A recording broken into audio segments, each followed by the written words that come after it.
In 2012, a baseball hit James Clear in the face, not a gentle tap. A full-speed line drive that shattered his nose, cracked both eye sockets, and left his brain swelling dangerously inside his skull. He was airlifted to the hospital. Doctors put him in a medically induced coma. When he woke up, he could barely see.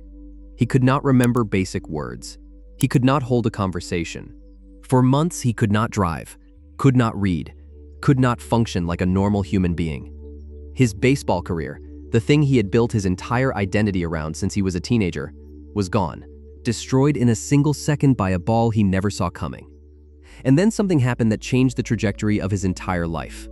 He did not try to rebuild everything at once. He did not set massive goals.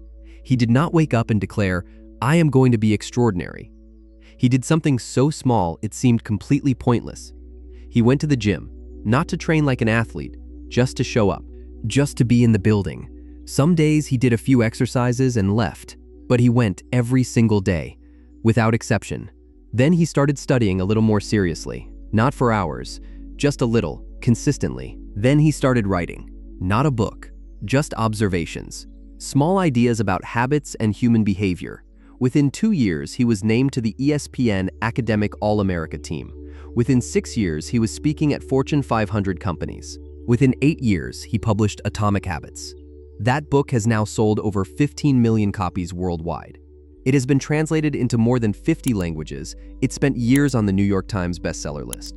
All from a man who could not remember his own name 3 months after a baseball shattered his skull. Now, you might hear that and think, he must be special, naturally talented, gifted. He was not. What he was systematic. And the system he built is the most practical framework for changing human behavior that has ever been put on paper. This book does not ask you to transform yourself overnight. It does not ask you to find motivation.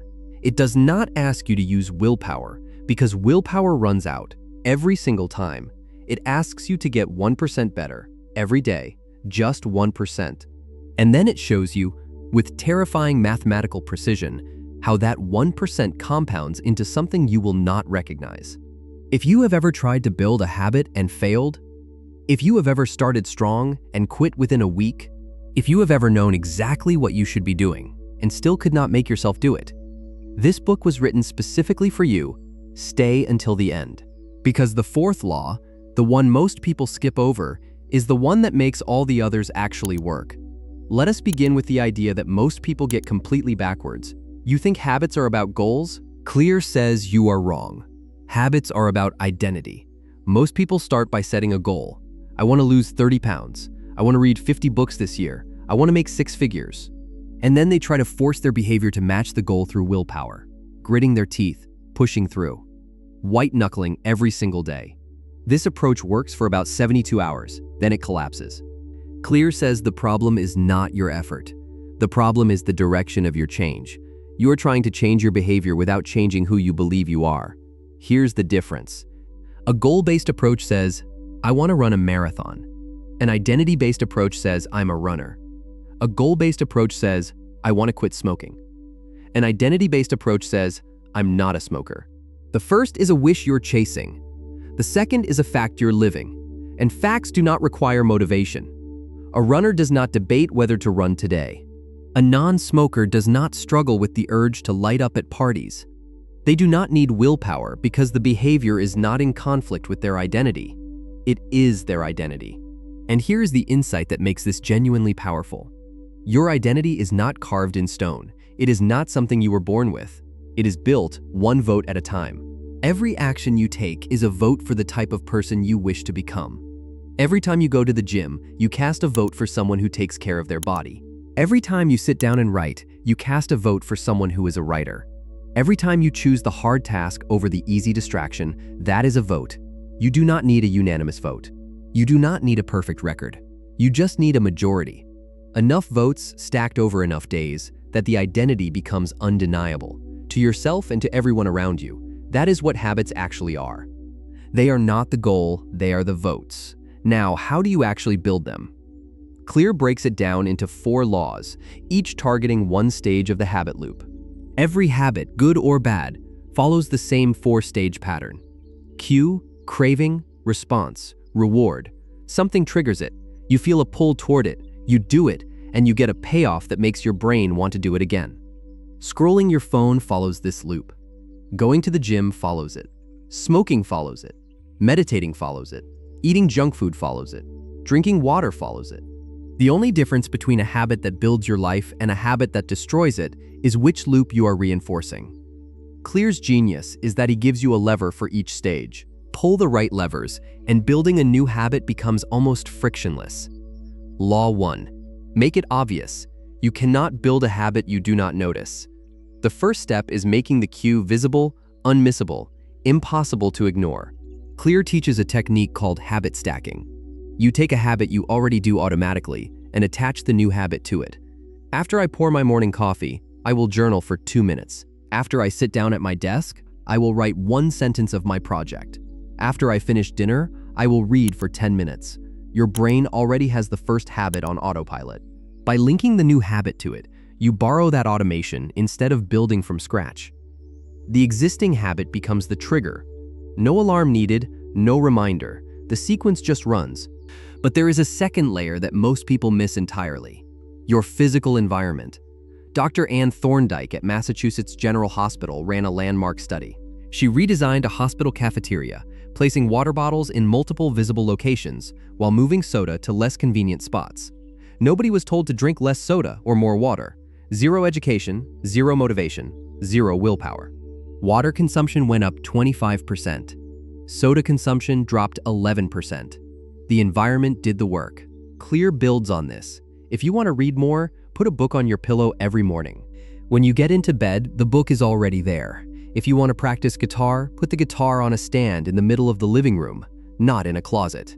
If you want to eat healthier, put the fruit on the counter and hide the chips in a cabinet behind something heavy. Every good habit should have a visible cue. Every bad habit should have an invisible one. Your environment is not the background of your life.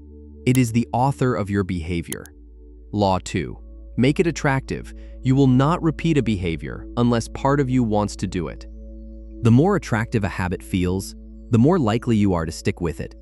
Clear introduces temptation bundling. Pair something you need to do with something you want to do. Only listen to your favorite podcast while exercising. Only watch your favorite show while on the treadmill. Only drink your fancy coffee while working on your most important task. Your brain starts associating the hard behavior with the pleasurable reward. Over time, the hard thing itself becomes attractive because of what comes attached to it. But Clear goes deeper. He talks about the role of your social environment. And the research here is some of the most powerful in behavioral science.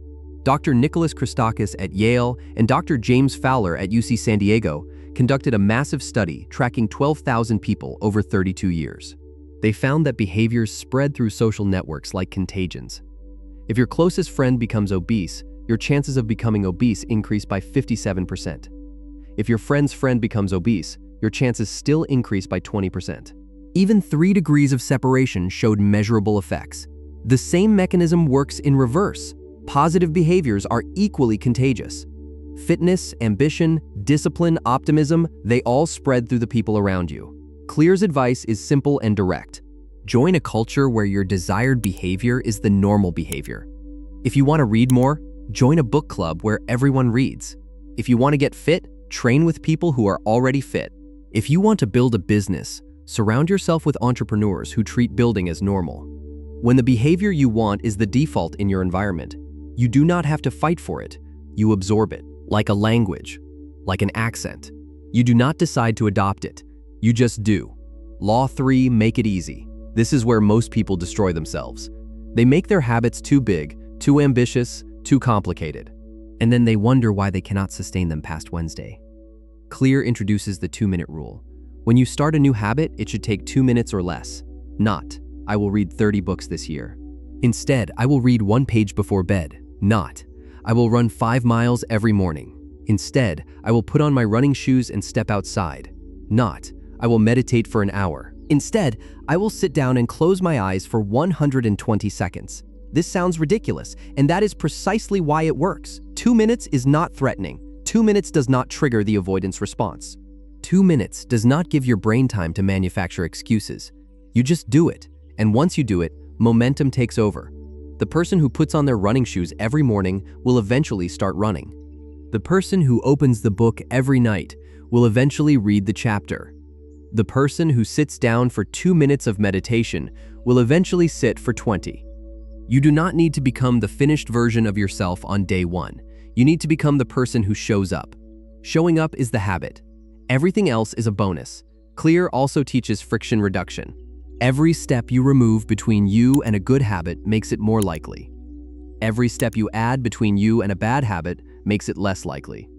Want to go to the gym? Sleep in your workout clothes. Pack your bag the night before. Choose a gym on your commute route. Want to stop checking social media? Delete the apps from your phone. Not just close them. Delete them. Make reinstalling them the barrier. Japanese manufacturers perfected this principle decades ago.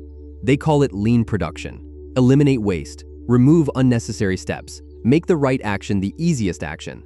Clear applies the same engineering logic to human behavior.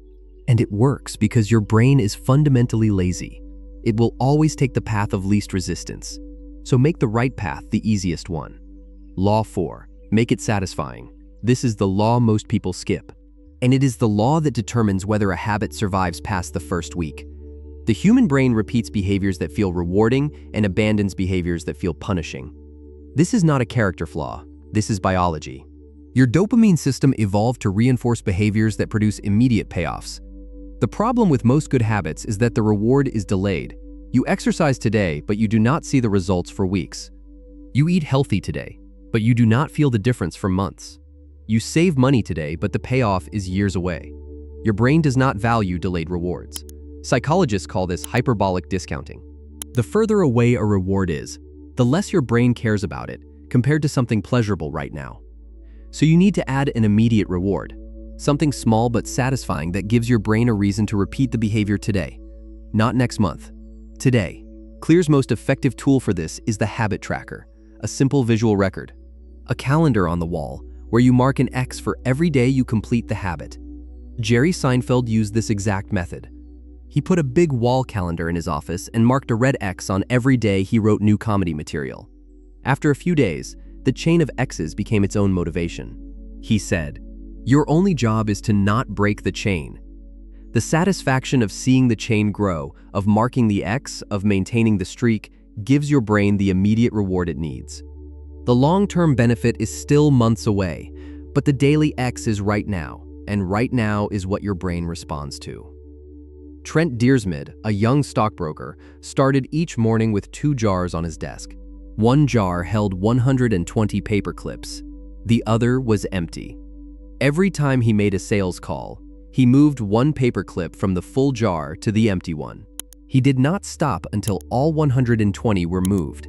Within 18 months, he was bringing in $5 million a year, not because the paper clips were magic, because they made the process visible, measurable, and satisfying in real time. Clear also teaches the flip side: to break a bad habit, make it unsatisfying, create an immediate cost. Tell a friend that if you skip the gym, you owe them $20. Sign a habit contract with real consequences. Make the price of skipping immediate, not abstract. Now here's where everything connects. These 4 laws are not 4 separate strategies. They are one integrated system. Make it obvious sets up the cue. Make it attractive builds the craving. Make it easy simplifies the response. Make it satisfying delivers the reward. Remove anyone, and the habit falls apart. Stack all 4, and the habit runs on autopilot. You stop fighting yourself, the behavior just happens. And to break a bad habit, you invert the 4 laws, make it invisible. Remove the cues, hide the junk food, delete the apps, take the temptation out of your environment, make it unattractive, reframe the behavior. Instead of thinking, "I'm giving up cigarettes," think, "I'm becoming a non-smoker." The first feels like loss. The second feels like gain. Make it difficult, add friction. Unplug the TV after every use. Leave your wallet at home when you pass the fast food place. Make the bad habit require genuine effort. Make it unsatisfying. Create a consequence, a habit contract, a financial penalty, a public commitment. Make the cost of failing immediate and real. 4 laws to build, 4 inversions to break. One system that governs every single behavior in your life. Now, the honest part? This book is not the answer to everything. Clear presents habits as the master key, and for most people, most of the time, he is right. But habits cannot fix trauma. They cannot cure mental illness. They cannot erase systemic poverty. They cannot replace professional help when professional help is what you need. A person dealing with severe depression cannot just 2-minute rule their way to recovery. They need a therapist, possibly medication, structural support that no morning routine can replace. Clear also underplays the role of privilege. A person with a stable income, a quiet home, and a supportive partner faces enormously less friction than someone working 3 jobs and raising children alone. Both can build habits, but the playing field is not level. And pretending it is dishonest. The 4 laws work. The identity approach is real psychology. The science is solid, but it is one tool, a powerful one, not the only one. Here is your action for tonight. Pick one habit you want to build, just one. Run it through the 4 laws. How will you make it obvious? Write down when and where. Attach it to an existing habit. How will you make it attractive? What will you pair it with?